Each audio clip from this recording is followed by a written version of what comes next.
Saudara sekalian, Assalamualaikum warahmatullahi wabarakatuh.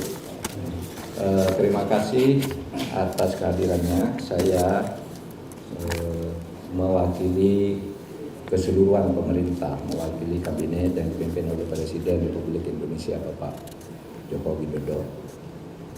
Malam ini akan menyampaikan pernyataan pemerintah terkait dengan kondisi politik dan keamanan pasca pengesahan Undang-Undang Cipta Kerja oleh DPR dan pemerintah pada tanggal 5 Oktober 2020 yang lalu. Saya ingin memberi pengantar dulu bahwa Undang-Undang Cipta Kerja itu dibuat untuk merespons keluhan masyarakat dulu bahwa pemerintah itu lamban di dalam menangani proses perizinan berusaha, peraturannya tumpang tindih dan sebagainya. Itu dulu. Oleh sebab itu lalu dibuat undang-undang yang sudah dibahas lama di DPR, itu semua sudah didengar, semua fraksi ikut bicara. Kemudian pemerintah sudah berbicara dengan semua serikat buruh berkali-kali di kantor ini, kantor Menko Polhukam, dan di kantor Menteri Perekonomian, kemudian pernah di kantor Menteri Tenaga Kerja. Jadi sudah bicara sebenarnya dan sudah mengakomodasi, meskipun tidak 100% dari hasil diskusi itu ditemukan jalan tengah akomodasi. Sehingga tepatnya tidak ada satu pemerintah pun dimanapun di dunia ini yang mau menyengsarakan rakyatnya dengan membuat undang-undang yang sengaja untuk itu. Yang kedua, isinya.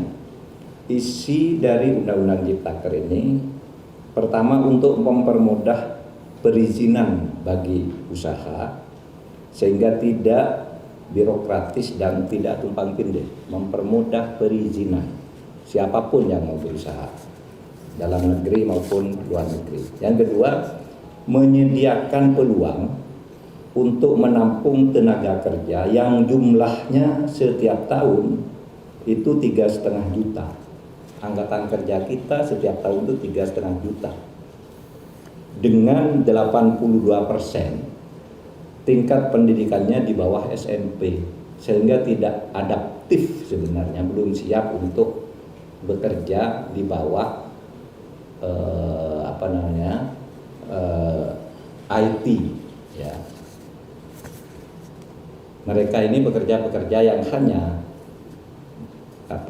ijazahnya SMP, SMK ke bawah.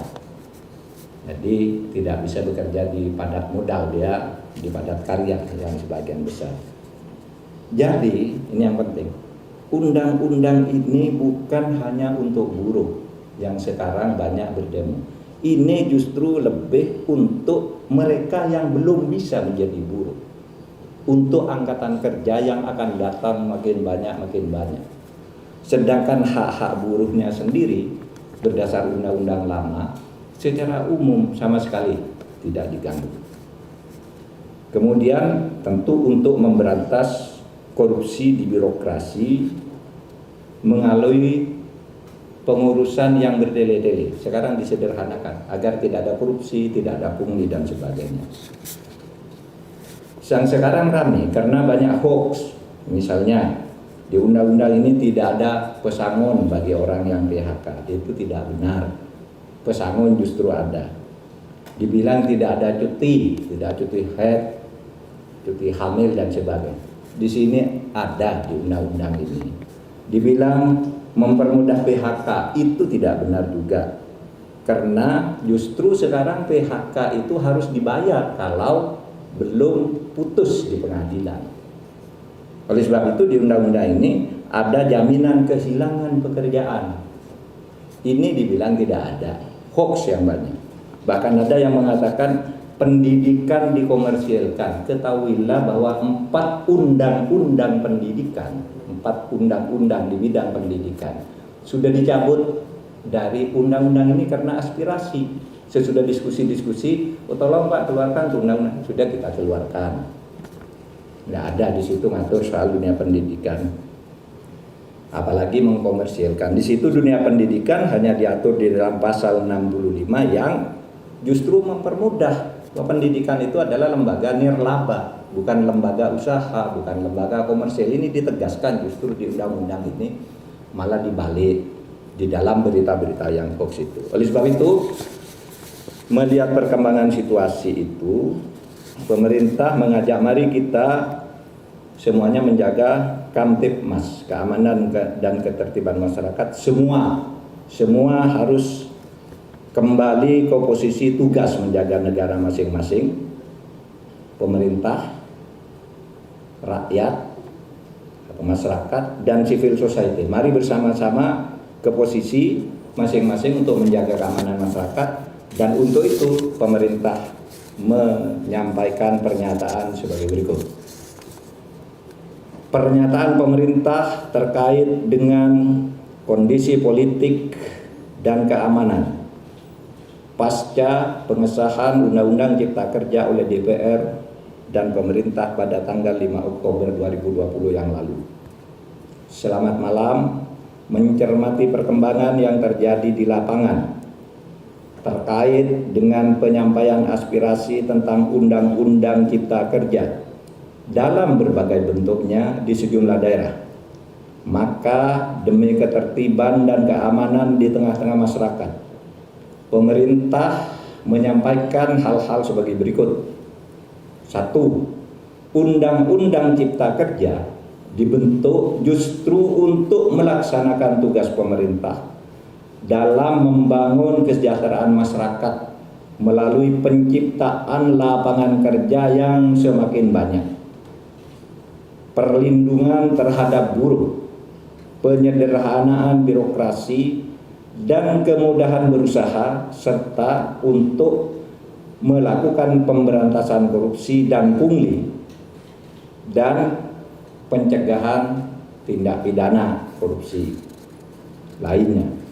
Yang kedua, pemerintah menghormati kebebasan berpendapat dan menyampaikan aspirasi terkait dengan Undang-Undang Cipta Kerja, sepanjang semua itu dilakukan dengan damai, menghormati hak-hak warga yang lain, dan tidak mengganggu ketertiban umum.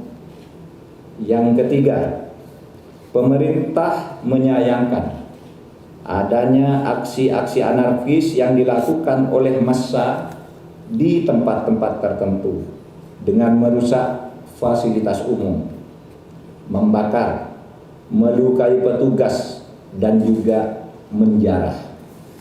Tindakan itu jelas merupakan tindakan kriminal yang tidak dapat ditolerir dan harus dihentikan.